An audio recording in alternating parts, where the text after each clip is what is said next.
Last time on Dice Funk.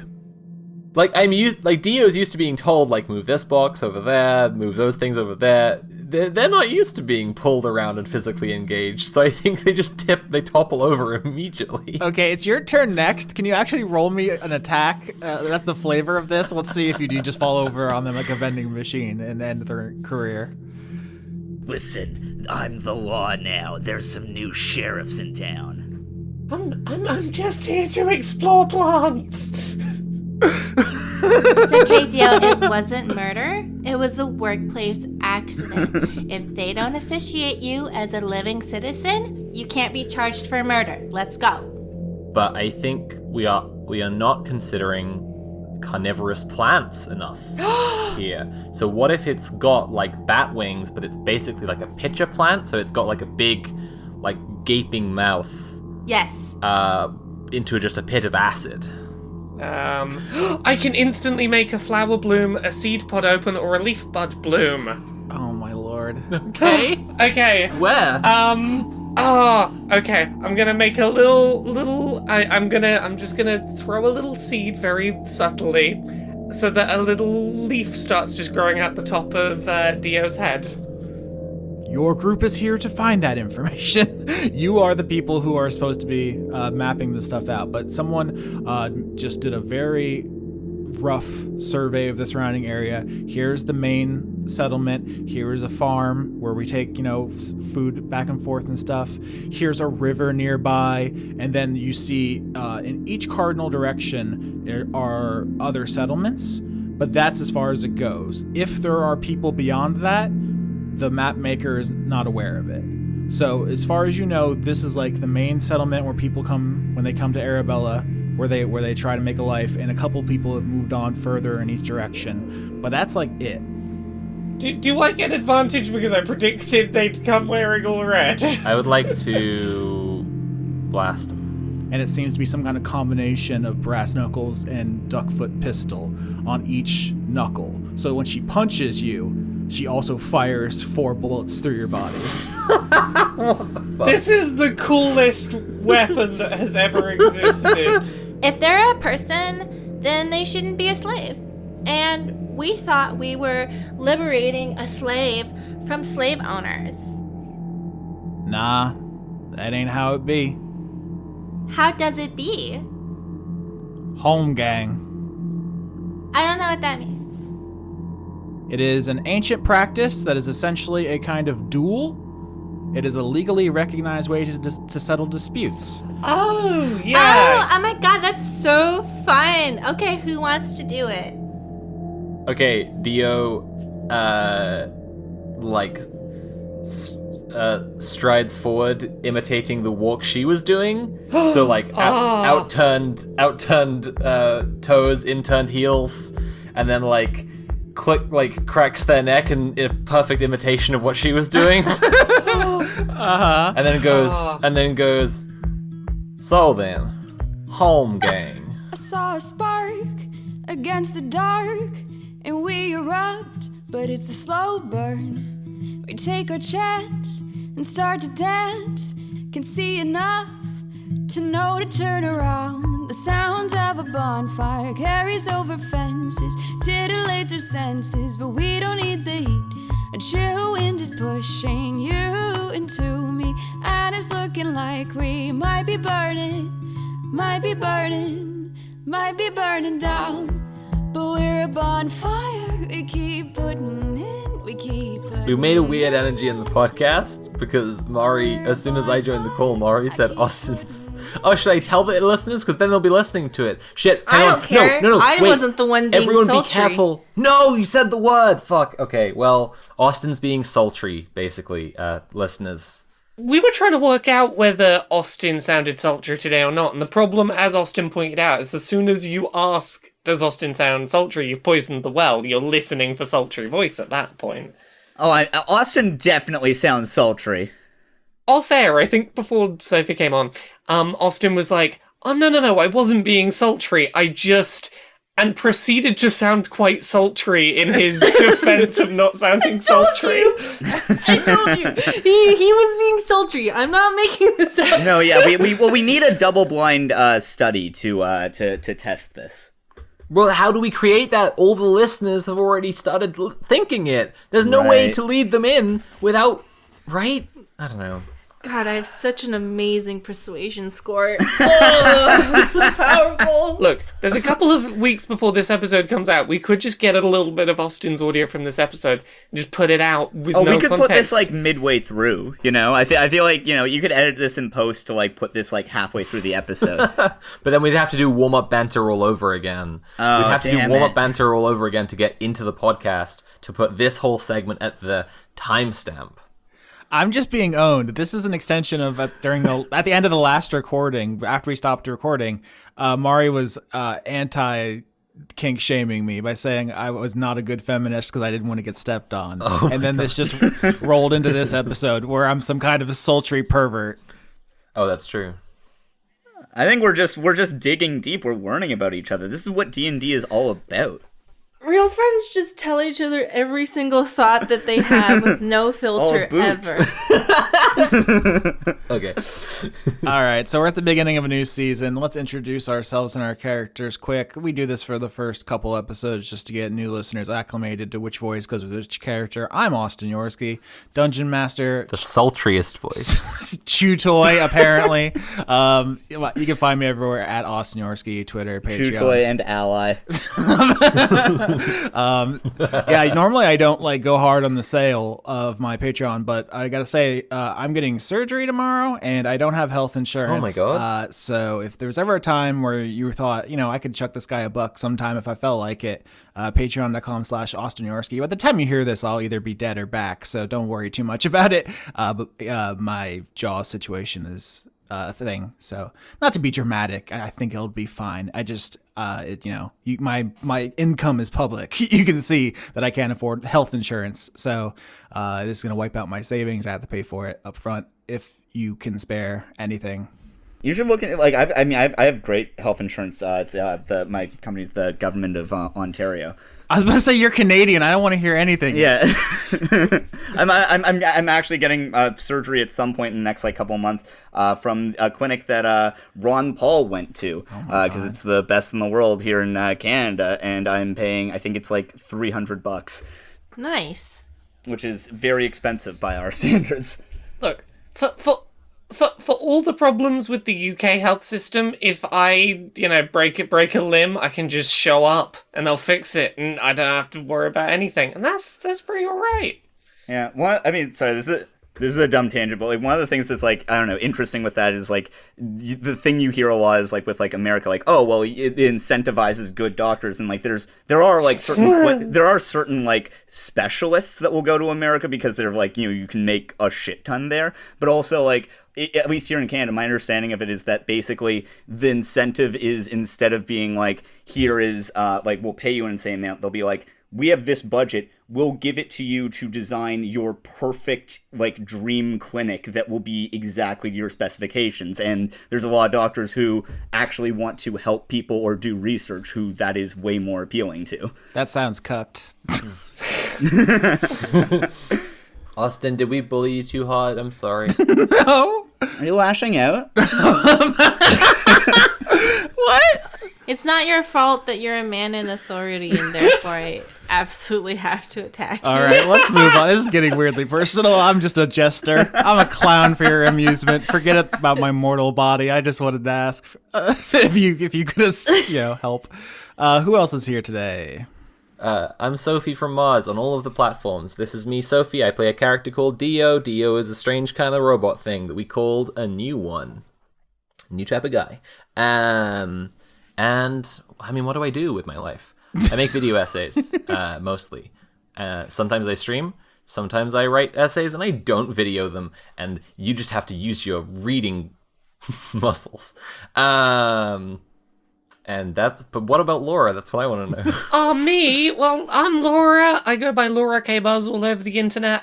On this season of Dice Funk, I'm playing Juniper, who is a rabbit folk druid that used to be able to talk to plants and was very excited to talk to some new plants. And oh no, can't talk to plants up here. That's a bit spooky. Laura K. Buzz is where you'll find me doing, Twitch, Twitter, YouTube, Patreon. That's the one that pays the bills. I do videos about video game accessibility over on YouTube. I Twitch stream. I do a bunch of books that range on topics from children's books about gender stuff to adult coffee table book about video game character butts. I really, go across the whole spectrum. Laura K. Buzz everywhere. I'm going to throw the ball to Mari. What you do? Oh, I have the special talking ball? Yeah. All right, okay. I'm Mari, and this season I'm playing Xana. She's a bard, and the most perfect person to ever exist. And if you say otherwise, you're gonna die. You can also find me on Geek Remix, on all the things, on Twitch and YouTube and stuff. But if you want to talk to me, you can talk to me on Twitter. I usually reply to people on there. And that's it. No, I'm on a podcast with Laura. You are? Pixel Squirt, where we want to rip out our eyeballs every week because we know the true face of man. Did you cover the Italian Senate? Oh, no, we haven't. We haven't done yet, but we could do this week. Yeah, I think we should go into we should do different times, dicks and shit have been thrown at political times or something. That one Ted Cruz tweet.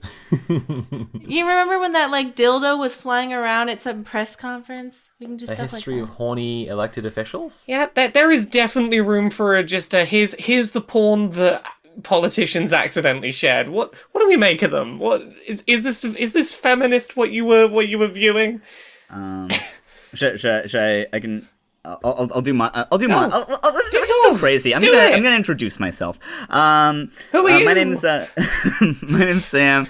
I run a YouTube channel called We're in Hell, where I sort of do I do sociology. I talk about sociology stuff as analyzing trash culture is how I would describe it. Really bad reality shows. You ever seen the worst reality show in the world? I'm gonna talk about what that says about neoliberalism and gentrification or something like that.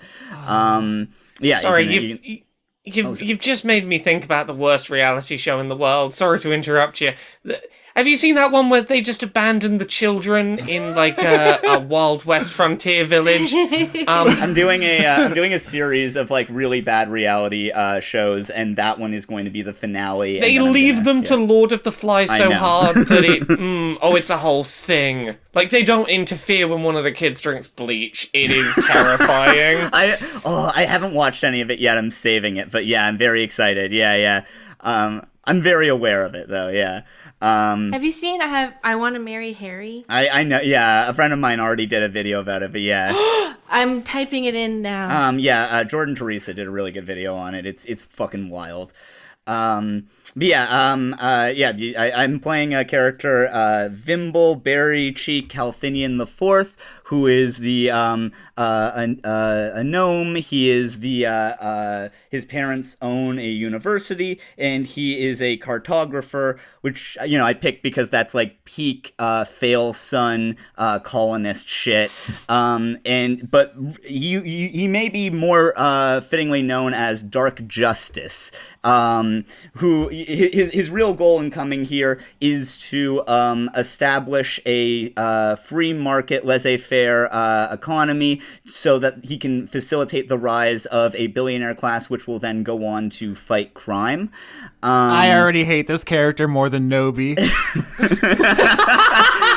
That's not possible. My goal in making this was to be my goal in making this is to make basically the most heroic good person that you could be, while also believing that cops and billionaires are not only good, but that we should do everything we can to make more of them. So far, not a very good dude, but I am shocked and horrified. I'm so surprised that didn't turn out to be a good person. Yeah, I'm a lawful good rogue who talks like this because I'm the knight.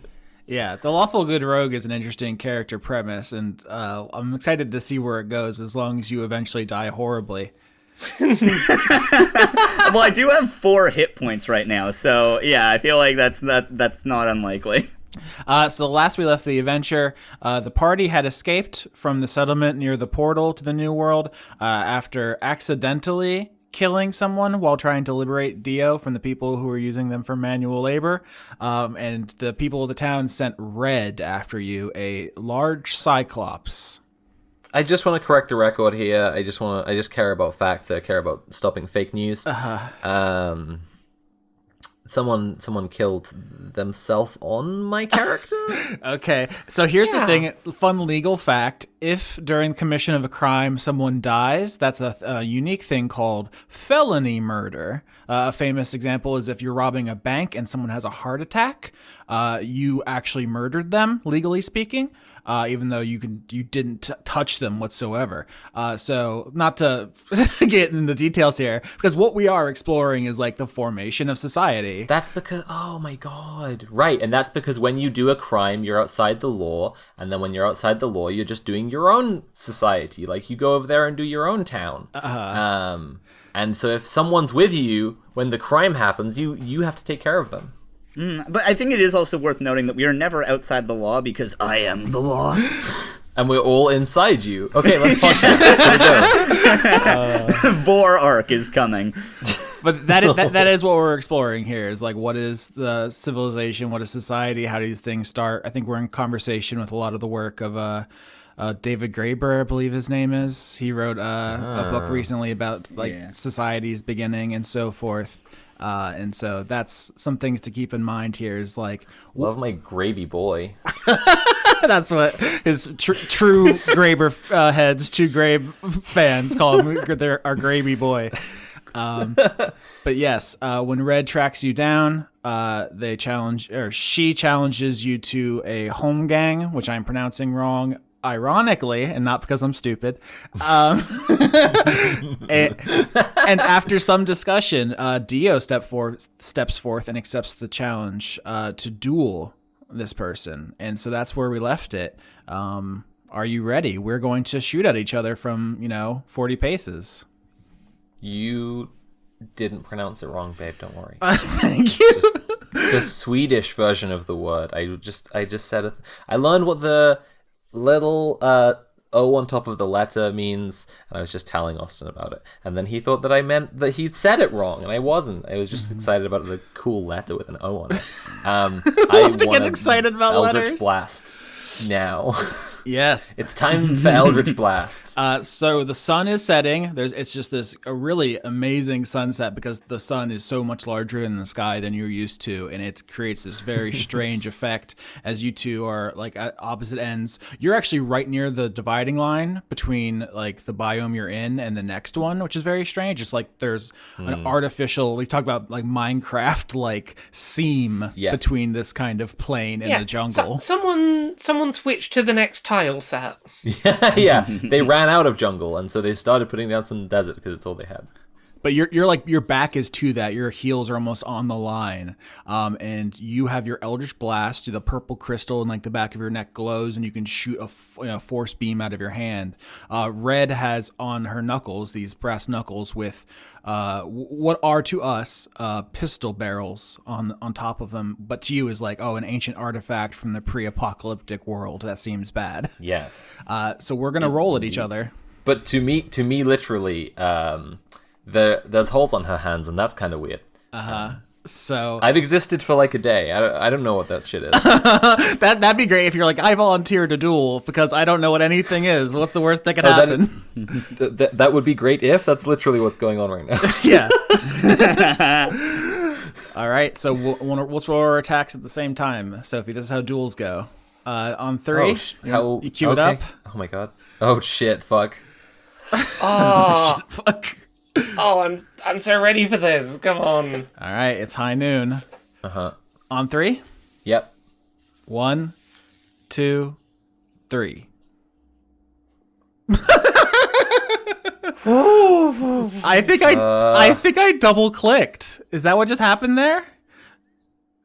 No, the 4 was you rolling for deception. Wasn't it you rolling for deception to deceive us into not thinking you was sultry? Before the show, Austin rolled sultry deception. Because he was being sultry, and then he got caught. Happens to the best of us. I rolled an 8.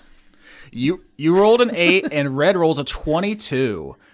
So you get blasted, and your shot goes wild. She is just a much better shot. Although she's a Cyclops, so she has, bad depth perception. She is wearing some kind of monocular device. It's basically like a lens held to her face by like straps. You can see the fan art on our YouTube channel.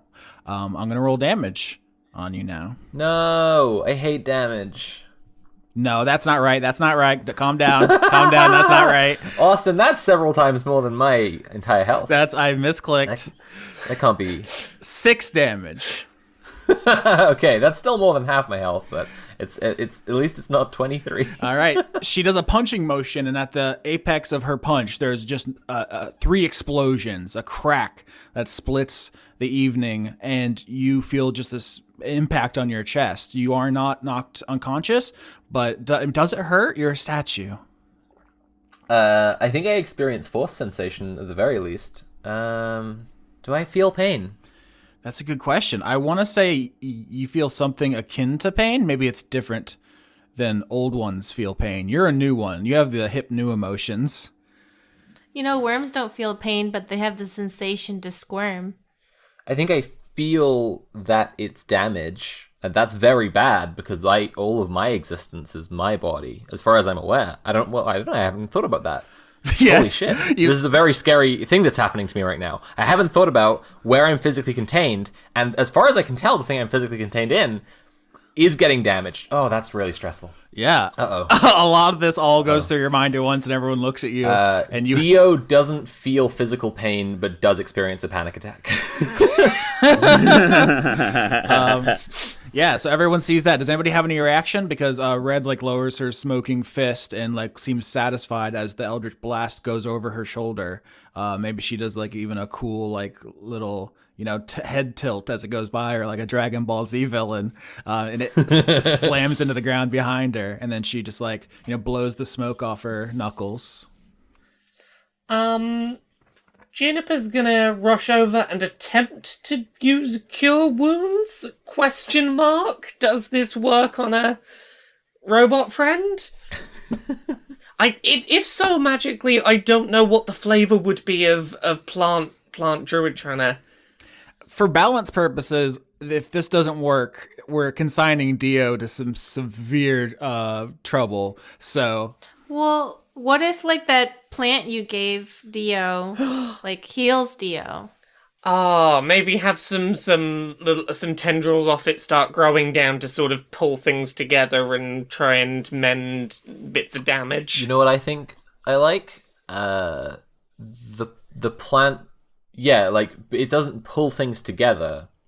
Tendrils shoot down from the plant to where there's damage and just fill up the cracks. Yeah, just sort of mesh the gaps. Exactly. And so it's so you really do become a tree. It's like the tree is replacing the stone. It's like kintsugi when you put the gold in the cracks in the pottery. Yes. Mm.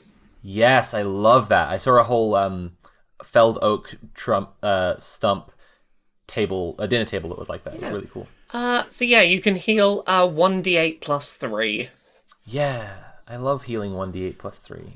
All right, so this duel, I didn't know how it was going to go. I had something in mind. If you shot her, she shot you, you shot each other, you both missed. All these were possible. She shoots you, blows the smoke off her knuckles, and then kind of starts walking over as if the matter is settled, as Juniper walks over and begins kintsugiing plant matter into your wound on your statue body. Shadow the Hedgehog was Wolverine.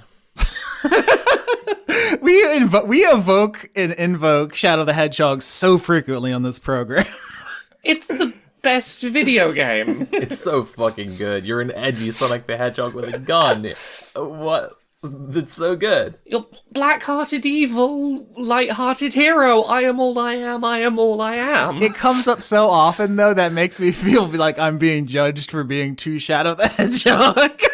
People who haven't played Shadow the Hedgehog relatively recently probably don't remember that the metal song that starts playing at the start goes, "No more gods, no more graves." Shadow is best friend.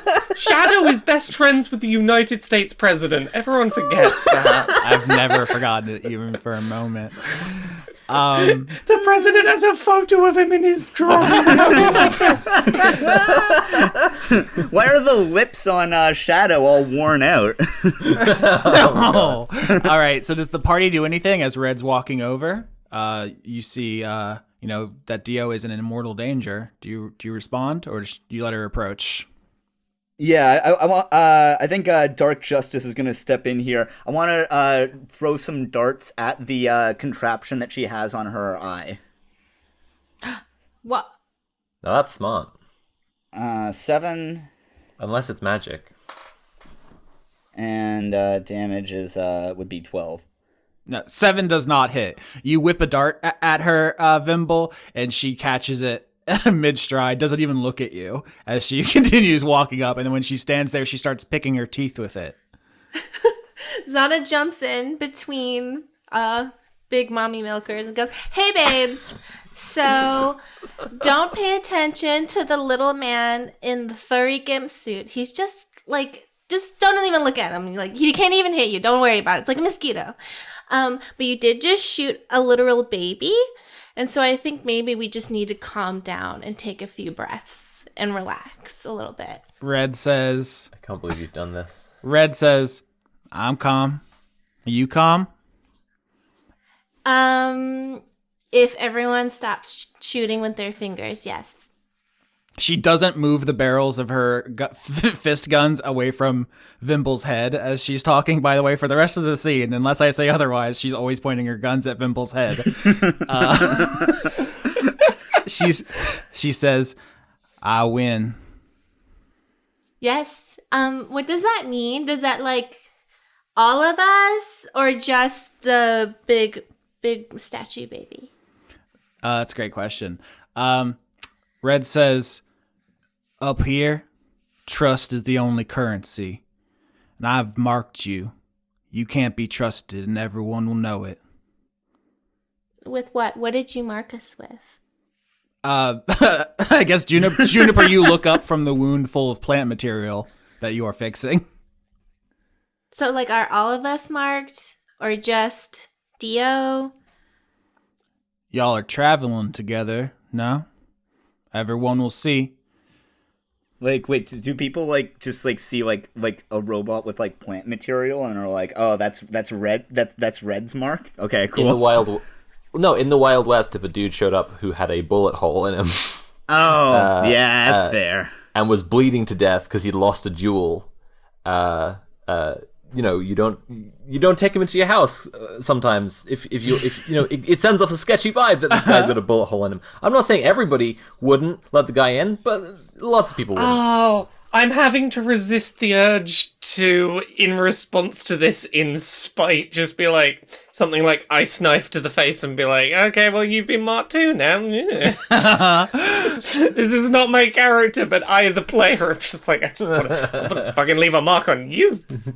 Okay, so is there a way for us to get unmarked? Can Dio ever be unmarked? Because Dio actually was born today, and maybe they live forever or something, and maybe they want to get that removed at some point. Red says, "Statue weren't born today. Been here since I got here. But besides that, all there is debt and trust. Pay off your debt, earn the trust back. That's all there is." Okay, so what is the debt? So, I name dropped at the beginning Graber. So I'm not going to be doing this for everything, but the idea is in developing societies, there is just reciprocal trust relations as a, precondition to civilization. Yeah. The impression I get here is we could have traded for Dio. We did not. We stole Dio, therefore there is a perceived debt. at least to the value of what we probably would have had to trade for Dio, probably more because we stole Dio, is I'm guessing. Well, we can earn trust by paying back our debt, was what she said. So it's a system where now that we've lost trust by being marked, we will have to earn trust by paying a debt in some fashion, whether or not we think we're in the right about taking Dio, right? Like, debt is the counter to trust in kind of Graeber's analysis. Like, I feel like that's where Austin's going with this, is that, like, all the great expanses of horrific exploitation and human rights violations in history, well, there haven't always been human rights in histories, but just cruelty between people has been driven by, debt is kind of the point, is what Graeber's getting at. You get sucked in like a pyramid scheme and then you can't leave. So it's basically like a rep grind in an MMO. Yeah, it's a bit like that. Are we adding a wrinkle to Xana's character where you're addicted to MMOs, or is that just a Mari thing? Look, I feel like Xana would be the kind of MMO player who would sweet talk people into giving her high-end gear at a low level by being like, oh, it's just little on me, and then go off laughing as, like, all the end game gear. Well, you can get new gear, and you can put points into this tree. I just don't understand what's happening. Oh, you'd be my hero if you'd show me what that high-end gear looks like so I could learn. Yeah, I think if I got the gear, then I could learn how to play. Red says, never sat right with me, the whole statue thing, but they never questioned it. It just kind of gestures at the hole in Dio and says, seems to do pretty much what you tell it. No, it made two opinions of its own. It may or may not want freedom. I don't know. Well, that's why I gone easy on you. If it had been the little guy, still pointing guns at Vimble's face, probably would have just finished it here. But you ain't done it and deserve that. And Dio goes, am I alive? Our friend's having a very existential day today. Don't worry, you've got your leaf. You're good. Dio, do you feel fear about the ending of your existence, otherwise known as death? I didn't know I was for sure alive before, and now now I'm definitely alive because I'm in this body. I'm in this one. It's here. It's the one I'm in, and oh god, and it could go away. And if it went away, then is that what being alive is? You're in the body. Is when you're in a body is when you're alive. And if you, as long as you're afraid of dying, you're alive. Hey, sorry to I'm just looking through my inventory. I have, inheritance. I'm, like, ridiculously wealthy. Could I just pay to just fix that? So this is a great question. I gave you inheritance as part of your background. Money isn't exactly good here. No, this is great. This is like your feature. As part of your background, you get a feature. This can be something like, rustic hospitality, where like people will offer you a place to stay. In your case, you can like leverage the fact that you have a rich family. Now, this isn't like exactly like paying someone off because your money's not good here in a normal sense. But if you could promise somebody that your family will come through with them in some kind of way, I don't want to like put too much of railroad track in front of you by suggesting specific things, but you can leverage that if you can think of a clever way to do it. My mommy and daddy are incredibly wealthy and could, they do also own a university. I mean, like, is that anything? I was never one for farming or building houses, but I'm a mean shot and I got a heavy fist, so my role up here is doing what I done here. If I get hurt and can't do it no more, then maybe I need your money, but right now, and she just like emphasizes the guns in your face and says, I still got a job, so I don't need anything from you right now. I mean, or just a promise of some future work should this not work out. It's nice to have a fallback plan available. Oh my god, you can get I can give you such a cushy job. Like if something it's I'm a cartographer. I'm doing air quotes right now. I don't know you can be just set. If you got a job to give and it's better than this one, I ain't too proud. Yeah. Oh yeah. No. I'm a physics professor. All right. I mean, that's you don't have that in front of you. I think this is more of like if you establish, a position up here where she can take it now, because she's not gonna walk back down the mountain, walk down Mount Everest, to go take a job somewhere. She lives here now. Well, what if you established like a satellite campus here for Kalthinian University? Studies of violence and its power and its role in society studies. Now, earlier you mentioned your parents own a university, and so you said that, and now you've said this. So she kind of brings up. She says, "Were you with that other group that came through here?" Depends. Do we know about the other group that came through here? Roll history. Oh, I rolled an 11. 15. 18. All right, so 15, 18, 18, 11, the party passes with flying colors. I was thinking that the university kept this a secret from you, but maybe it was a very poorly kept secret. The highest roll here is 18. Both Mari and Laura got this, so maybe... We gossip How a does this lot, work? so we know. They were able to keep it from Vimble. Yeah, you were the only one who had a bad roll. I think, Xana, you heard this in your social circles, which was that other people had been sent up to the new world, like a team very much like yours, and like hadn't come back and hadn't been heard from. And I think Juniper knows about this because Juniper had been trying to get on whatever the previous trips up here were. Like, the second there was a trip to be done, it's like, nope, yep, no, me, no, not this one. Okay, well, next, me. I like that, like, Vimble has, like, very high history, and I like the idea of just, like, yeah, no, he knows a lot about that, just no one would tell him something like this, though. yeah, what the dice are telling me now is actually that this was deliberately hidden from you. Like, your parents didn't want you to know. They're essentially trying to get rid of you. It's not like they wanted you dead, but, like, if you died, it wouldn't inconvenience them. This is so weird. Like, when at the top of the episode, when Sam was saying what his character was, I was gonna say I'm doing a thing about eugenics. That I'm doing a video about eugenics. That like where I'm gonna call it eugenics: a history of failing to get smarter, because it's basically a history of fail sons throughout the time.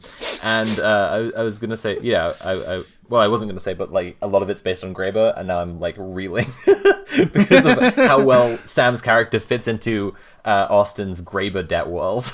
A fail son here to do horrific crimes to everyone.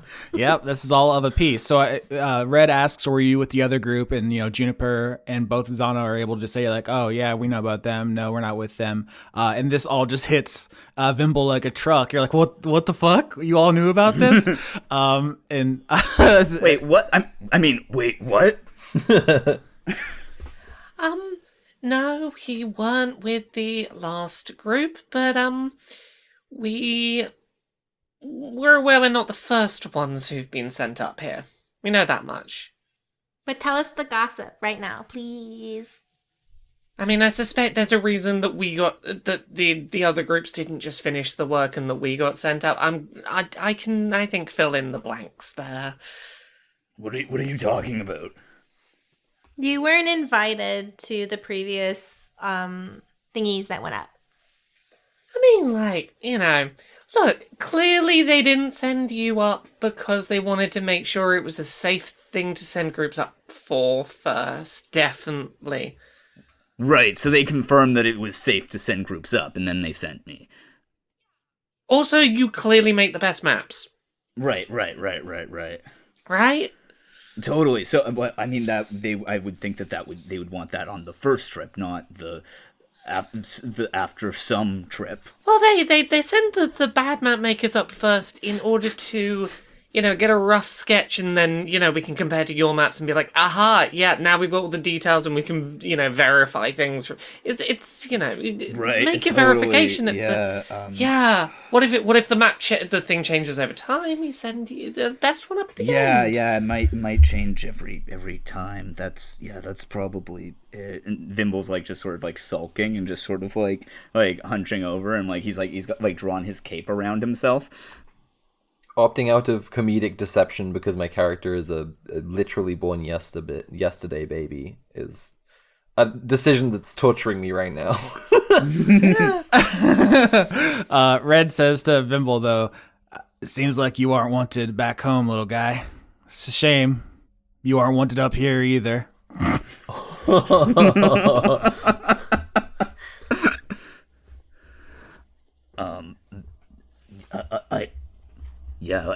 I go where I'm needed though. We need you. Yeah, we need you. Justice isn't always something people know they need. You're really good at like not being noticed, and that's good. You're the justice that people need, not the justice that people want, or something. Yeah, that's it. That's exactly it.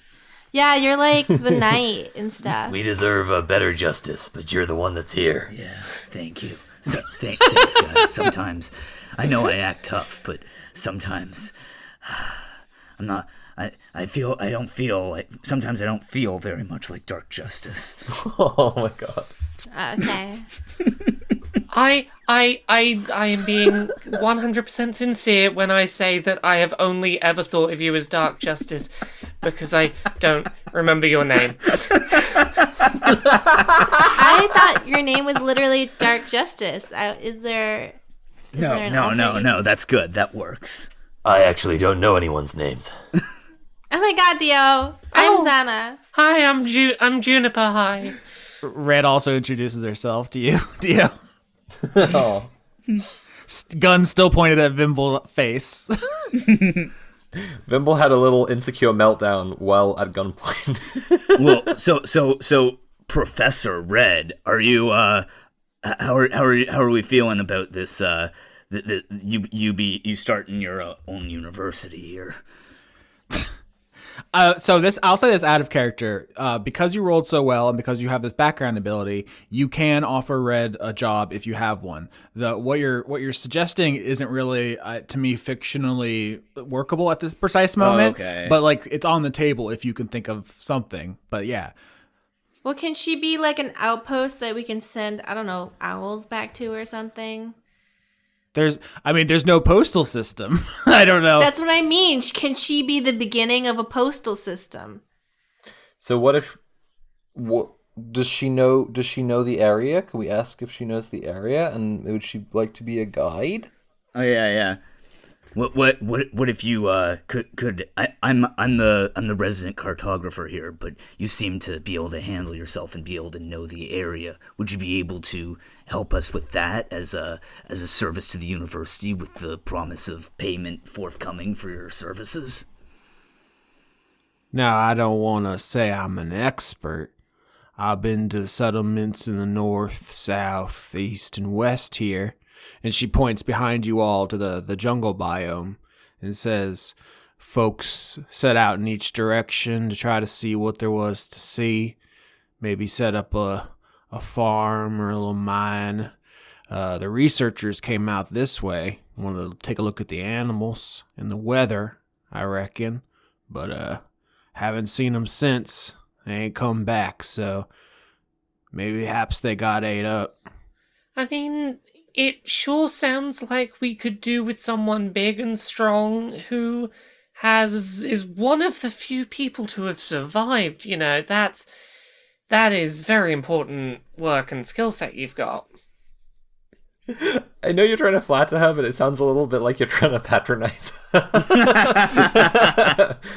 like, oh, you're so brave. Oh, you're so good at your job. Wow, that's so cool that you did that. The way it's trying to come across is flattery with a hint of flirt, which is not coming across, but that's what Juniper's going for.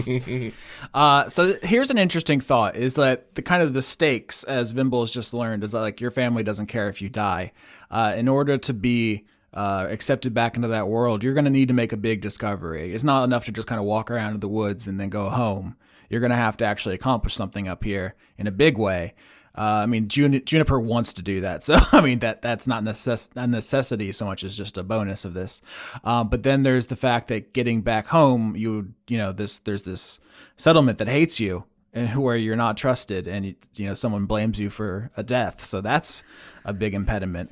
I mean, I don't know if this is maybe just would not work at all, if this is a bad idea, but Vimble, I think Vimble's like idea of what like would constitute a major like success is establishing like capitalism. What if we like started a type of bank, and Red was like the guard for the bank? Why are you instilling capitalism already? Because billionaire Batman gnome. The problem is that the bank would be in one location, and we're gonna move around too much. Like, it would eliminate Red as a character. Like Red would just be left behind then. Yeah, so establishing a bank is like an end season goal. It's like not something unless if you stop to make a bank, you roll up a new character. That said, you should absolutely make your end season goal to set up a bank, because then Batman would be able to stop the bank robbers. You would have created the only thing you're there for. Yeah. Okay. I realize I've been making a bunch of assumptions here, and I'm just gonna speak up. How attached are you to what you're doing now, and you want come join us? We're gonna go a bunch of places where things are probably gonna be dangerous, and you've got very cool big punchy hands. You're very good up there. Well, thank you, miss. I ain't too attached to the folks at the settlement except to protect them, and they feed me, and they give me a roof. I don't know if we can offer you that, but you did express that you didn't agree with what they were doing with Dio here. It sounds like maybe we've got a little more in common morals-wise than you do with them, maybe.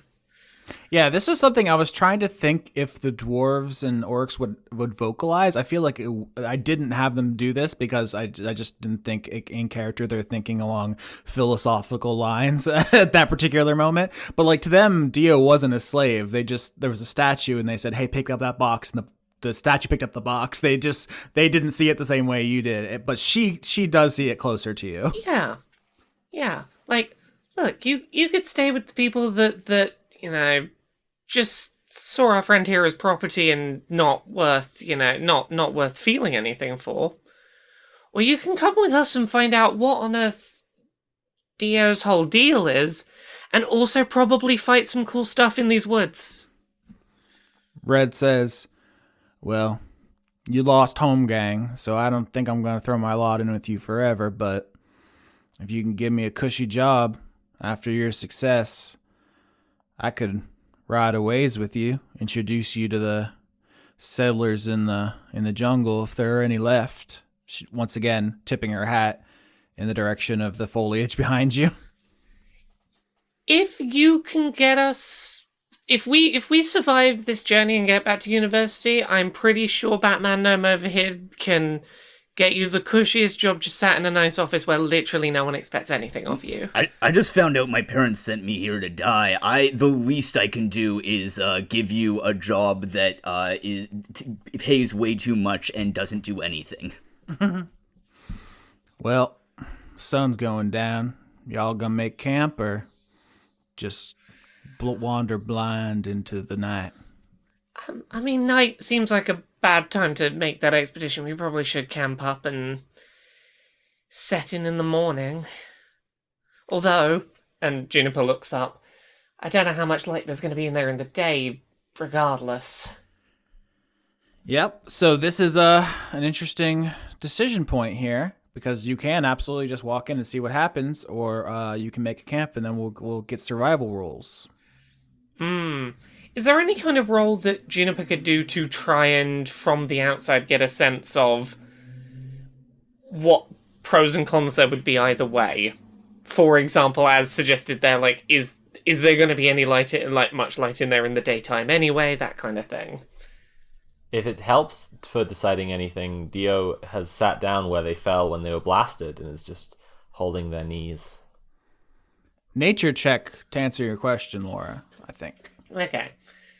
I'm thinking probably not going in tonight anyway, but let's do the roll. 5. Yeah, that's not great. You just see this very harsh dividing line, and you say like, well, the gods were beyond my ken. Who knows what they were up to? They made a prairie and they made a jungle, and that's just the way it is. Juniper puts a hand on the trees to be like, trees, is it chill in there? No response, like, oh, If you no. if you put your hand on the trees, here's this isn't like a gotcha. I just do want to interject this for consistency. No, go ahead, yeah. If you cross the dividing line so that you can touch the trees, there is an immediate like shocking change in like temperature and pressure. It is suddenly like you're sweating, and it's like it is like a night and day change in a way that like is kind of freaky. And you I don't know if you don't take damage or anything, but it No. Yeah, I'm thinking we camp overnight. It seems intense in there. If we go in and we decide we need to sleep once we're in there, I think it's gonna be a little tricky. Well, if we camp here, then we'd be intense. Juniper finds that hilarious. Juniper's very, very, very into it. Red blows your brains out. Oh, as long as it's Red that does it, it's cool. I'm kidding. Roll survival to make camp. You brought enough supplies. Basically, I was gonna say you stole the supplies, but you kind of did the job for them. So I don't know legally what that is. You have some supplies. 5. 19. 9. Can I roll persuasion to get someone else to do my part of the work? Who are you trying to convince to do your bit of the work? Red. Sure. 24. Oh my god, I love this. Paint me this picture. How this works. This is incredible. Red babes, can you just like simp it up right now and do all my stuff for me, and then rub my feet, and then cook me food and put the food in my mouth, please? Thank you. I don't know if she'll do all that, but if she sees that you And I touch her face lightly, so now she will. That's a 24. yeah. So persuasion checks aren't mind control, which is a common saying in D&D because of how players do things like this. But yeah, she will do your work, but she's not going to immediately change personality and become like obsequious. She doesn't. I don't know. She's not even going to massage my feet. Maybe the response from Red is something akin to, look, this is a little pathetic, but fine. We need to camp regardless. This'll get it done. What if her reaction is this is another deadweight person who isn't going to be making camp because she's clearly useless, and then sigh, and then I have to do all her work.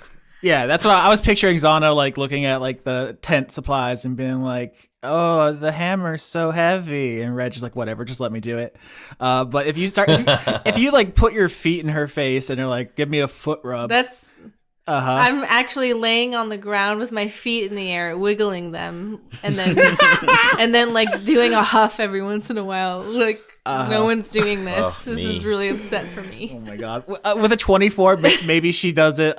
So she's like eating, and your feet are like in her peripheral vision, and she gets annoyed with it. And so she just like reaches over and just with the barrels of the guns on her knuckles, she's just like like rubbing your feet with them, like in a non-helpful Yeah, she's way. totally not into this at all, Baka. Oh my god! I really hadn't given any thought to this character's sexuality. Please don't confront me with this. Look, you've made her tall and given her gun hands. She's got to like ladies now. Fair enough. I was just like, how can I make like what if Clint Eastwood was a lady Cyclops? And now like by the end of Why this, does she even need a sexuality? Can't she just rub my feet? Like, Yeah, why'd you have to make a foot rub weird? yeah, I'm just trying to have a simp. Austin's horny, and that's why. Well, he's sultry. we Yeah. we skip ahead 20 episodes and Red and Xana are married. Oh, And Xana's in jail. all right. So, do you all do anything around the campfire? Any conversations about the buck wild first day in Arabella? A man was dead, covered in the guts. Had a duel. Learned shocking stuff about your family. So, y'all know any fireside ditties? I know a tune about different stratas of vines, but it does require a lot of entomological knowledge of how different vine species are sort of separated. Probably not the best choice for a group sing along. So, am I a vine? What did you? I'm a vine now. Red scratching Xana's feet with one hand, pointing her guns at Vimble's face with the other. Now this is a healthy boss-employee relationship. I can sing the Kalthinian University fight song, but it is extremely racist. The day we recorded this, the Washington football team chose a new non-racist name. Like it's a lot of like slurs that like are you would need like a history degree to know the depth of them, but are incredibly bad. No, I want to know if I'm vines now. Dio, baby, if you want to identify with the vines, you can, but who you are as a person has nothing to do with the shell. You've got some vines as part of you, but how you see yourself is up to you. But what if more of my this pointing at near their bullet wounds at the stone fell out and more vines grew? When would I still be me? Ship of Theseus, drink. Yeah. Well, who we are isn't a static thing. We change over time. We grow. We become different things over time, and that's something that you have to sort of learn again and again over time. You learn who you are, and then you learn some more. Yeah, sometimes you're vines, sometimes you're not. Sometimes there's more vines and less vines. It's all part of growing up. Agent Smith, Batman. Yeah, I'm currently, once I was small, now I'm still small but less small. Dio, I was about to like name a gesture, and then I just realized like Dio probably hasn't seen enough gestures. Dio points at Red and says, "Hey, thank you for shooting my body. I am growing." Well, you're welcome. It's my pleasure to shoot a body when the situation calls for it. Luckily, a lot of people need shooting. I may need shooting again. It's making me grow and change as a person. Dio, maybe you shouldn't try to seek out destruction in order to grow and change, because you might die from that. But what if I don't die? Like, what if I just turn into all vines? You know what? This is your journey. Okay. Okay, thanks. Feels good now.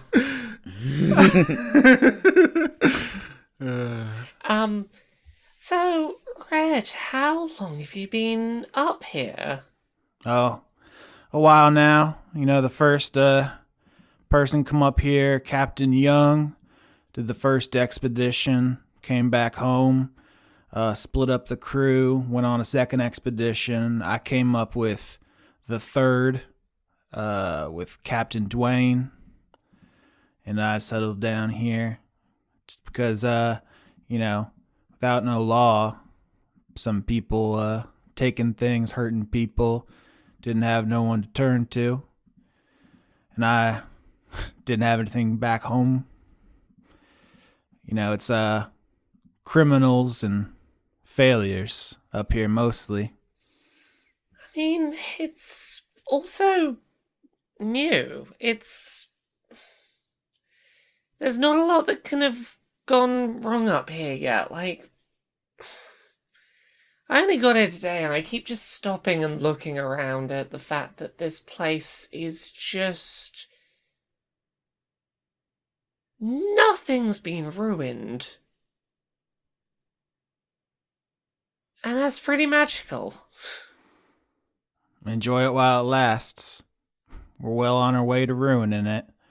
Ground's already got a taste for blood. Yeah, it's not an ideal start. Which are you? Criminal or failure? I'm Dio. Juniper goes to say I'm neither, and then thinks about the plants that can't be heard and goes, I mean, probably more failure than the other. What about you? Red's just pointing to... Red is already pointing at your face, Vimble. Yeah. I'm the knight. All right, so a big failure. What about you, little lady? Okay, so like, due to circumstances totally outside of my control, I'm here on permanent detention. They said I couldn't be in that world anymore. Ah, the criminal of the group. Nice. I'm not a criminal. It's detention. Oh my god. It's interesting studying the history, mostly of the Age of Exploration, because a lot of the people who are, celebrated adventurers or whatever, besides being bloodthirsty psychopaths, were like all like second sons to families who were like either join the clergy or get out of our face, basically. Yeah, there's a big pattern of also like as well, like the big figures in colonization, in colonialism, like Cecil Rhodes being like according to accounts, ambiguously autistic or gay or both. And I feel it's like a noticeable pattern, basically reasons why families would send away someone who is otherwise, a perfectly normal person. You've got the criminals and the social outcasts. I have a personal theory that everybody in Australia is really hot because they're all descended from criminals. Yeah, but not like leather jacket criminals, like scurvy criminals. Like criminals from Britain. I'm saying that, yeah, but people in Australia are like really hot. So like explain that. Have you seen British criminals? Well, no, because all your criminals were sent to Australia and left only ugly people behind. Yeah, for a time, all the criminals in Britain were hot, and now they aren't. Yeah. No, they aren't. You deported all of your hot criminals. They're thriving in Australia. You all have this scintillating conversation about the sexuality of crime, and eventually you find Red has stopped listening and has gone to sleep. Dio carries on looking around a bunch. I think that's something that like Juniper, they've been doing all day, and they definitely keep doing it all night. And they don't sleep, I think, so they're awake. Hooray! Overnight bodyguard that doesn't need to sleep in a dangerous new world. Hooray! Yeah, I said it, and Austin didn't immediately oppose it, so it's a part of the character now. It's canon. I mean, it's happened before. Like a couple of seasons ago, we had a character who's a Thri-Kreen who didn't need to sleep. Yeah, yeah. It's like last episode when I said I'd never need food, and Austin also let that happen. So I'm just gonna be OP. That's my plan. Oh my god, yeah. Normally there are certain species that get that ability. Thri-Kreen and elves don't need to sleep, and Warforged don't need to eat. You're just trying to grab all these features through your Goliath base, which is against the rules, but also like, what am I gonna do? I have no power over Sophie. Yeah, did you see last season? Come on. Yeah.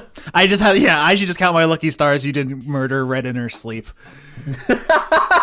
Yet. That's not Dio's character yet. There's still time. All right. Look, Sophie, you could just say you're doing it. No one can stop you. It just depends how much I'm around Maury's character. That's all. Yeah. I don't know how much we want to look behind the curtain, but yeah, when I was talking to Sam about the premise for this season, I was like, Sophie's made a blank slate, and Mari's made a character who seems pretty bad, and Laura's made a character who seems pretty good. So they're going to be like tug of warring for this baby, and then you're the X factor. I don't know which way you're going to go, because you're a lawful good rogue, and that could go any number of ways. I don't know. We'll see. I mean, I think it'll be great. I think it'll be great. All right. The next morning, when you all awake, you find Red has already packed up the camp, or as much of it as you're like not using sleeping bag wise. Maybe she actually does. Like, that'd be pretty funny if you're awoken by her like just picking you up in the sleeping bag and like dumping you out. Be like, it's time to go. I feel like the funnier is she bafflingly removed you entirely from your sleeping bag without you even noticing. She's just efficient. She's just a machine. She's just a packing machine. Her Zorplak is in the camp, I guess. I forgot to mention that. I was gonna have it do something earlier, and then we got caught up in a different conversation. But it's here, and she sends it back to the settlement with like a bag and like a note or something. Be like, gone to check on the Western settlement. Be back tomorrow or something, and sends it back to town. Not a lot of confidence in our party. They don't need saddles because their skin is so soft. Oh my god. What? Oh no. They don't need saddles because their skin is so soft. Oh, well, like a lover's. Oh god. And warm like a friend's. Xana, you take 19 damage. I'm kidding. What do you all do? So there's this weird dividing line. You look left and right, and it's like you can't see the edges of this jungle biome. And you know if you cross the line, it immediately becomes like twice as warm and humid. What do you do? I walk in. I put on some setting spray. All right, Dio, you just crash right into the underbrush and start going. And everyone else is like, oh shit. Leaving a Dio-shaped hole behind as I go. Just no fucks given. I'm gonna do one of my things I can do. I'm gonna do Druidcraft, which is a cantrip that can do a couple of things. One of the things I can use it to do is create a tiny harmless sensory effect that predicts what the weather will be at my location for the next 24 hours. I'm trying to get a sense of, is this actually the weather here? Is it an illusion? If so, is it going to change? Like, trying to get a sense of what should we expect in this weird weather bubble. Yeah, that's great. I'm reading Druidcraft now. The effect might manifest as a golden orb for clear skies, a cloud for rain, falling snowflakes for snow, and so on. Yeah. Do I learn anything from this? Yeah, so Dio crashes right into the jungle. You pull out your little mitts, your little gloves, and put them on, and summon a little Druidcraft orb in your hand. And it seems like at first it's like glitching, like it's trying to make a big raindrop, trying to make like a little sun to say it's gonna be hot, and then it keeps like morphing and roiling as if it's having trouble getting a beat on things. But eventually it settles into something you've never seen before, which is raindrops going up out of your hand. Like it's you're holding a little rainstorm in your hand, but instead of the rain falling into your palm, it just goes up and disappears. Can you move around holding it? Yeah. So, yeah, let's assume for now I am keeping this, unless there's a reason not to, I'm just going to sort of try and keep it active as I go around and keep an eye on if it changes. Just my little handful of upwards rain. Mm-hmm. So to get through, Dio, can I actually get athletics? Oh, hell yeah. Because there are like branches around your ankles. There are like vines that are pulling on your, arms. For the first time in my life, athletics is a high skill. But I only rolled a 10. Yeah. That's average, which means you don't get like far ahead of the group. You don't also like fall down and break something. This is in a way, this is actually better than a good outcome, because if you got like a 20, I'd be like, you just crash right through all the trees and you're gone. But everyone can catch up to you eventually. Juniper's holding an upside down rainstorm, which is very odd, but doesn't seem unsafe. Be cautious, this weather probably isn't all it seems. There's probably more to this than just it's hot and wet. Interesting. And Dark Justice is gonna fall in after Sophie. Yeah, Red's in the mix too, walking with you all, crunching through the jungle. These plants, you, Juniper, as the plant expert, I'll say, you don't recognize any of them, but they don't strike you as like so outside the bounds of like normal plants. They're not all wacky the way Brian last week was very wacky for an animal. It's the plants aren't upside down rain. They're conceptually okay. I think as we walk in, Juniper's going to strike up a conversation and say, so, Reg, you were saying you've been in here before. Not very far, but you've been in. You got anything to warn us? Were you just in here out of curiosity, or was there, like, something important going on? Well, the people of the central settlement, they task me with settling disputes and ending fights and whatnot. Home gang, as you're aware. And I offer the same to people in the north, south, east, and west settlements. Settlement being a bit strong for this jungle here, but that's why I check in on these folks. But in that first group, eggheads who come through here, that animal professor sure seemed confident that there was some kind of, how'd they put it, ecosystem for an apex predator around here, so I wouldn't be surprised if we come across their bones before long. Well, they just made a really nice house in a tree. Can we see any, like, paths or anything, or... So why don't we roll perception? I will say in that sentence, you can hear me realize that none of you have a name for the first settlement you went to, but you didn't stick around long enough to get into that discussion. But my plan, if someone had asked or looked into it, was that right now it is a hot button political issue, what to name the first settlement of the New World. And that basically it was put to a vote and it was like too close to tell, and so they decided to put it off because everyone wants to name it after themselves or like their family or whatever. So they're like, no, it's just the settlement for now. We'll wait and we'll see if something happens that's worth naming the town after, because it's the first one in the whole New World. 10 on perception. 18. Let's see. 18 is the highest, but it's the only one over 15, so that's an average on looking around. You do see, here's what he'll tell you. You see a bunch of little creatures. There are a variety of bugs and birds in the surrounding area, but they seem mostly like regular bugs and birds. They don't stick out to you as being wacky, because you have to assume that like there was a god of birds and there was a god of bugs, and that they made birds and bugs for you. But then if there was a god of like terror, he probably was like, oh, I'm gonna make something for them. They're gonna love this, really got weird with it. So that's kind of how that played out. But these things with your perception check that I want to draw your attention to, they're like little fluttering things that you think maybe are birds or bugs at first, which is why I keep using those examples. But then one lands like near your head on a tree and you get a good look at it. I'm going to put a picture in the Roll20. Levi designed these. They're and also named them. They're called hamsects because they're hamster insects. What? That rules. They're exactly what they sound like. I want to befriend the little blue one.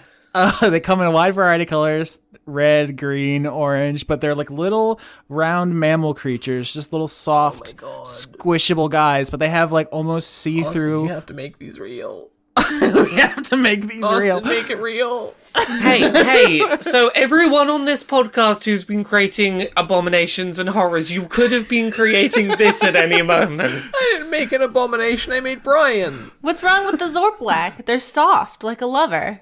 And warm like a friend. Yeah. That's their official tagline.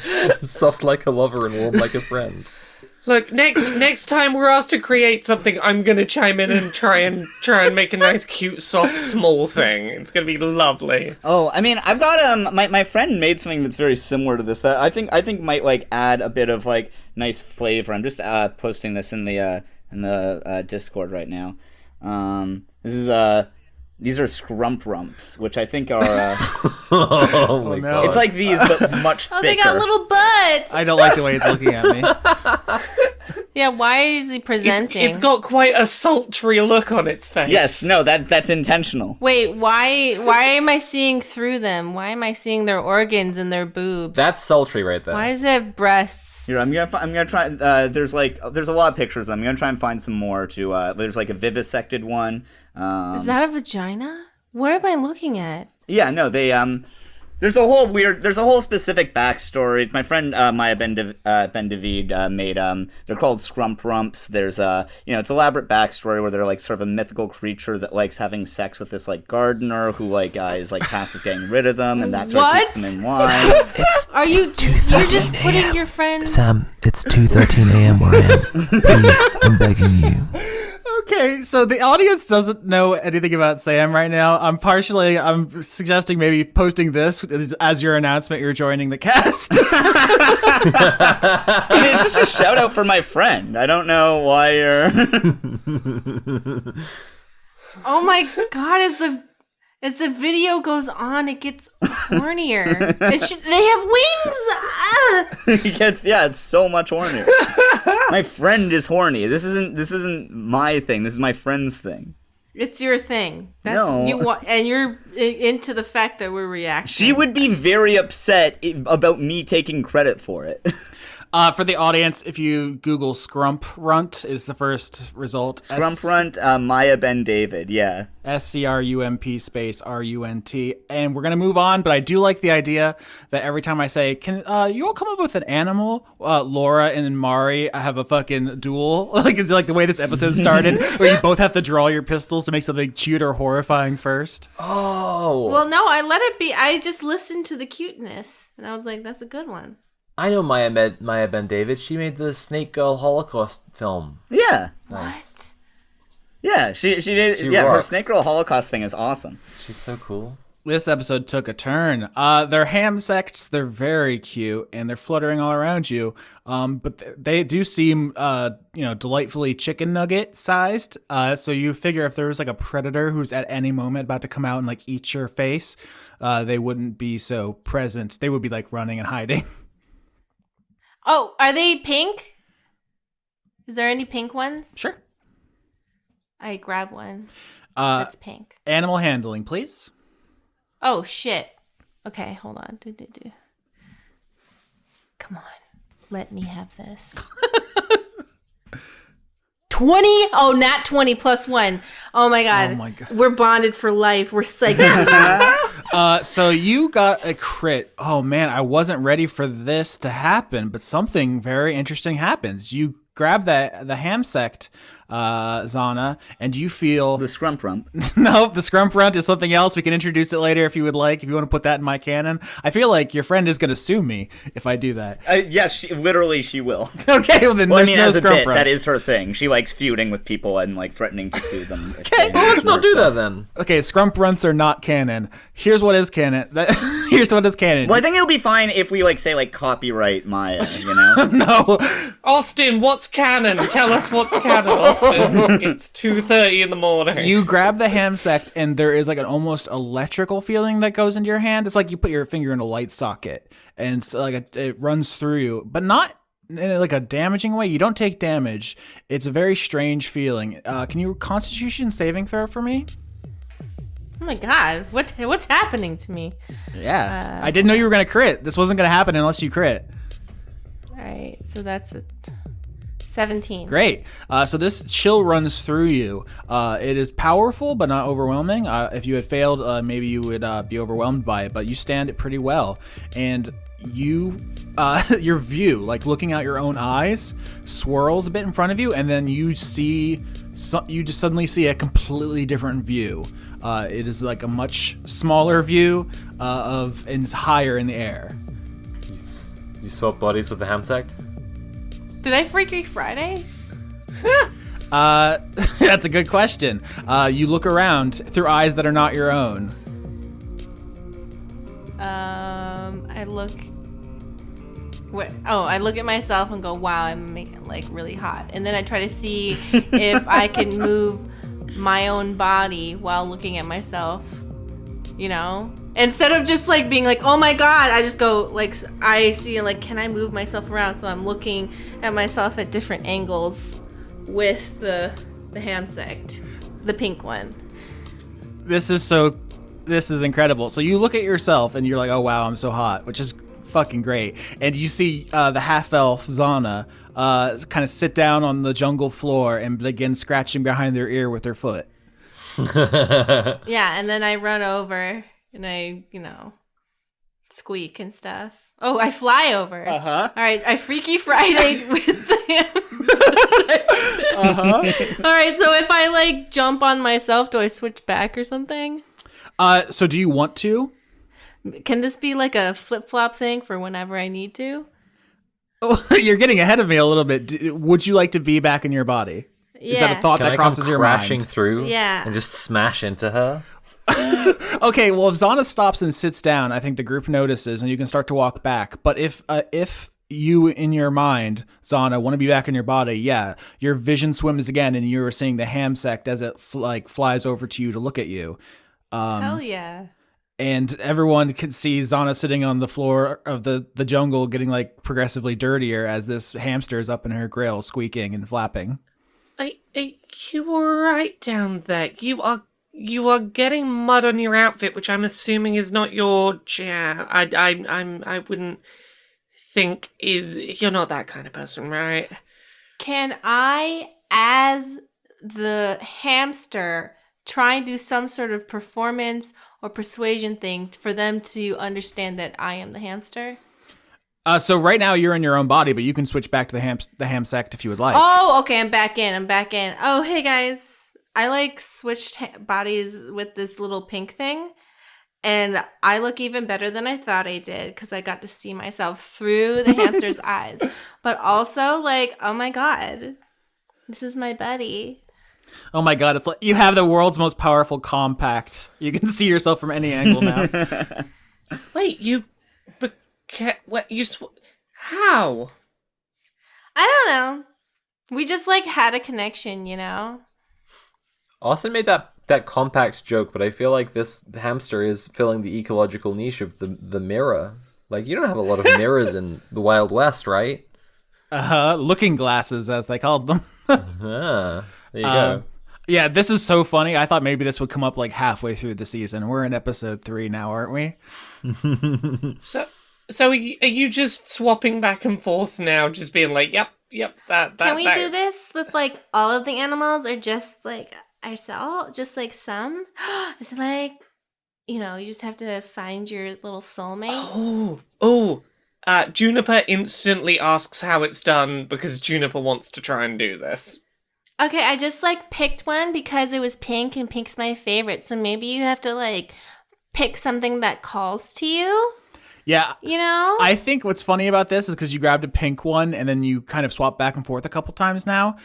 You're getting a sense of its personality. It is, a very alien mind to yours. You don't share like a lot of brain structures or thought patterns, but you're getting the sense that of all the ham sects in the jungle, this is like the one that's considered most attractive among them. It's like a very vain animal. Also, I got the hottest one. So, like, mine's the sexiest. She has the fattest ass. Oh my god. Just letting you all know. So Juniper now is very invested in, can I find my little my insect counterpart? That's great. And a funny thing is, You can try as many ham sects as you would like, and I don't think you're going to get the same result. Well, you'd have to crit, right? Yeah, that's the thing, is that I'm not going to let you just roll until you crit. It has to be a kind of organic discovery. Can I try one roll to see if I crit? I want to roll now. Let's let the dice do its thing. What do I roll? Animal handling. Imagine if we all crit in a chain. No, 12. I was kind of dreading it. I was like, this was not supposed to be like this. What if they all crit right now? I was so ready for that crit. I was like, what if I just don't put the D in the /roll D20 plus 5? I just put roll 20 plus 5 and be like, see, 25. All right, yeah. So Juniper spends a couple minutes just trying to grab the ham sects out of the air, and nothing like this happens. And eventually they go into hiding because these prey animals don't really like being chased and grabbed. So eventually you run out of ways to try this. Can't be a ham sect. Can't talk to a daisy. What can I do? Yeah. Aww.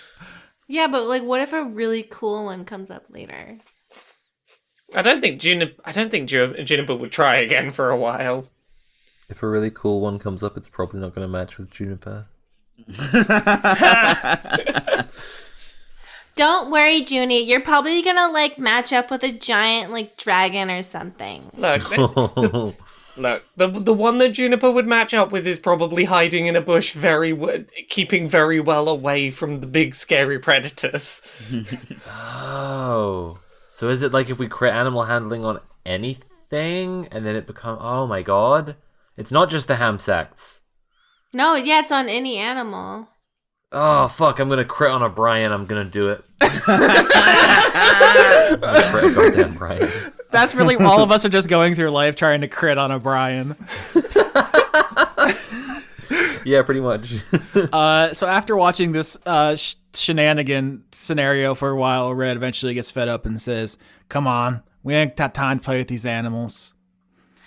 Don't you want to see if you can swap brains with a little fuzzy thingy? Nah. Little fuzzy thing, you can't hold one of these. Red just holds up her brass knuckle pistol. No, but it might have tactical advantages for different vantage points and stuff. Red says to the ham sect, "Home gang?" Mari, you have control of the ham sect from now on, so if you want it to do anything, that's on you now. I renounce. Okay, and it flies up. Okay, it flies up and then tries to do like a special handshake with Red with its tiny little hamster paw. Shit. All right, hold on. I'm gonna roll a wisdom saving throw to see how she resists the desire. Because you're basically taking my stoic character. You're trying to make her rub your feet and like your animals. It feels like we're on the precipice of a character arc. How quickly did Mari seduce Sun Moon Stars at the start of last season? I rolled a 10. So that's average. I think your spell save DC is what I would aim for. So it's like 13 or 14. So I'm going to say the ham sect flies over and tries to initiate some kind of handshake with Red. And Red like does, turns away like, not interested, baka. And then you keep doing it. And eventually she turns back and is like, fine. Yes. And yeah, do you take over the ham sect to do this, or are you just witnessing this, Xana? I just like communicate to the, because we're connected. This is like my daemon from Golden Compass. Yeah, Dark Materia. Yeah. And so I'm just like, try and do a cool little handshake. We're like, see no more. No, I gotta be specific. These animals don't talk. I've had enough talking animals. No, they just like empathically give me the idea. Kind of like when you make eye contact with your dog and you both know. You both know the secrets beyond the veil of death? Yeah, I know. Yeah, or it's just like, you ever just like look at your dog and the dog's like, oh, you want me to go do this? And I'm like, yeah, I do. I want to investigate. Oh, a 20. I want to investigate if these are alive. Dio, paint me a picture of your investigation. This is precisely what I wanted because we've rolled survival and nature on this jungle. Investigation is the last applicable skill. So, the different textures on the moving model that I sent you is a digital art exhibition that I saw, where a little guy he just keeps on marching, and he changes to different textures, and I was reminded of that because Dio is marching along with that just now, and we had Dio get a bit replaced by plants, so I was like, oh, imagine if it was like that. Anyway, that's that kind of walk, just like powering on. Never changes in pace, but while they're doing that, they just grab plants and animals from all around them, from within arm's reach, and they look at them, and then they try and judge whether they're alive, and then they put them back and keep on moving. What does it mean when you roll a nat 20, but then you get a 19 because you're -1? Like, Oh no! While Sophie was talking, Mari also rolled investigation and crit. So when you crit, you crit. This is a homebrew rule. This is actually a very common way to play in D&D, but I just want to acknowledge that it's not actually in the book. It's how we do it, where crit is just like the best you can do regardless of other modifiers. So when you crit, you crit. So you're grabbing handfuls of plants and animals, Dio, looking at them, just absorbing that raw information. And I think seeing you do that, Xana communicating with the ham sect, because you have this bond. It's not just that you can switch back and forth. You can like feel what they feel, see what they see, hear what they hear, like as you're going about your business.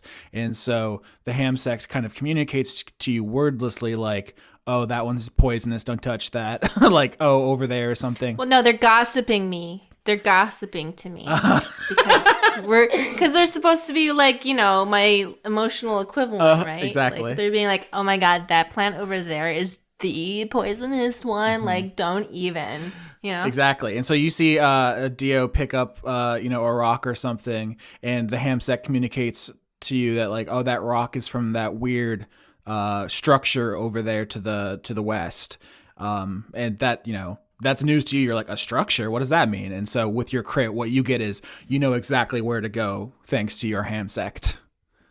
I'm really In the distance, Dio turns around holding the rock and yells to Xana, "This one's like not alive," and puts it back where good job, little baby. There's a big thingy over here. Let's go over here. Okay, is it alive though? No, but it's big. Come on. The group goes in that direction, led by Xana and the ham sect. And I don't know what you were expecting. I think someone earlier said something about a tree house or maybe like a cabin. Yeah. I think I suggested everyone living in a happy big tree house in the woods. Yeah, so you might have that in your mind as you're approaching this, what was called a structure. And it is not that. You're all actually pretty shocked when you come through a wall of foliage and you are met with the sight, which is a kind of ring of stone which demarcates a clearly artificial area in this jungle. But rather than being like a house or any kind of above ground structure, it seems to go down. It is like a basement entrance to a building that doesn't exist. There's basically a hole in the jungle and stairs going down. We found the hatch in Lost. I've never seen Lost, so if this is eerily close, it is unintentional. It's a bit of a stretch for comparison. You're in the woods and there's a big hole in the ground and there's some stuff down in underground. One of the only things I know about Lost is all the characters are named after philosophers, which is exactly the kind of bullshit I do. So, I mean, it's either that or it's like biblical allegories. So you get a lot of like shepherds and like names like that. Oh fuck, that's also my shit. Yeah. But yeah, if Lost didn't exist, there would be a season where one of the main NPCs is John Locke or something, and then they would die horribly. I was gonna say I would fight them, and then you were just like, and they'd die. I'm like, okay, fine. But yeah, so there's this very strange stone circle, or it's like a stone rectangle with stairs in the middle of it going down. And the ham sect communicates to you, Xana, that like people like you went down there and never came out. Okay, guys. So from my very special. From my very special and unique bond that you guys can't achieve with this ham sect, they told me, psychically of course, because we're so close, that if we go down there, we'll die. Well, what they say is that people like us go down there and they don't come back. So maybe it's like a total rager down there that people don't want to leave. But I think it's probably that we're going to die if we go in there. Red says, well, you ain't got nothing to go back to, and you need to earn the trust to join society. So I can at least find out whether the trees here have roots or not. Sure, let's do this. If there's anyone in trouble down there, we have to help them. But they're dead. They might be alive. Exactly. We should go find out if they're alive or not alive. Okay, but remember how, but you could die if we go down. That's a risk I'm willing to take. That seems unlikely. What would even happen to me? You know how you're existing? It would stop. And also, it looks dirty. So, we can't. Oh, let's go. Is Dirt alive? Juniper will get some mud and just throw it in your general direction and go, okay, that problem solved. Let's go. I want to know about root systems. Whatever, let's go. They're just jealous of our bond. I am. Dark Justice is full, cowled up, wrapped in his cloak, ready to, yeah. He's into this. Ready to, jump in like a heroic pose. And then Dio picks up Dark Justice and looks at him and then goes, "You're alive," and then puts him back down again. He nods stoically and acts like that didn't mess. Juniper will make sure to mention at some point during all this, be very careful when you take things to pick them up, look at whether they're alive or not and put them down. Because some plants, they need to be in the ground to be alive, and if you take them out the ground, they might not be alive, and then you put them back, that might not put it back. So just be careful. All right. So the party descends these stone stairs in the middle of the jungle, down, down, down into the darkness, not knowing what they are going to find. Can someone carry me? My shoes don't want to be touched on this. Please?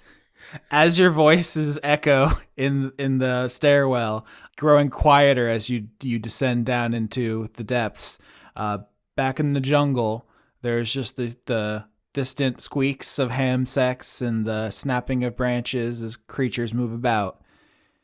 And then after a moment, it begins to rain upward as water pulls itself up out of the ground and drop by drop falls into the sky.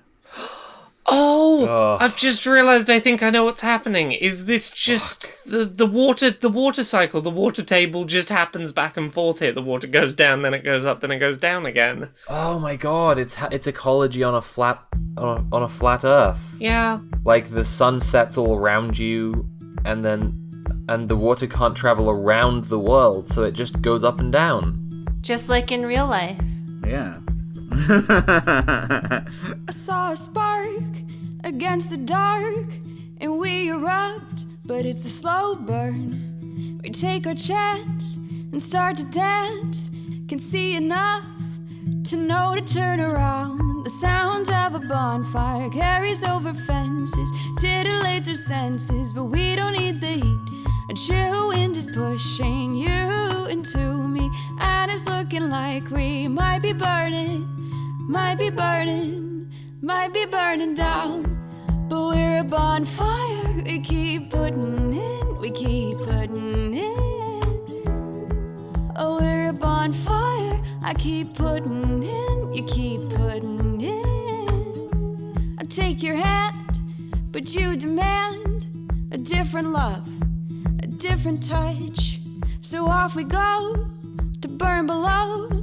The kindling wasn't quite enough. The sound of a bonfire carries over fences, titillates our senses, but we don't need the heat.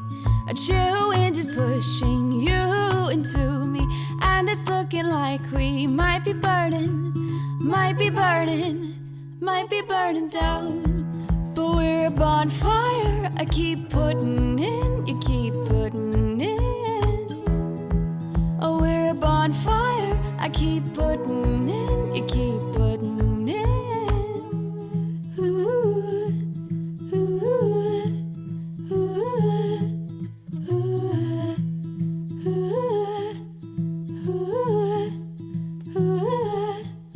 ooh, and it's so cold, but I don't care. I pull against you and I smell your hair. And I hear crickets all around. And in the night, I think they might see our light. 'Cause we're a bonfire. But we're a bonfire, I keep putting in, you keep putting in. Oh, we're a bonfire, I keep putting in, you keep putting in.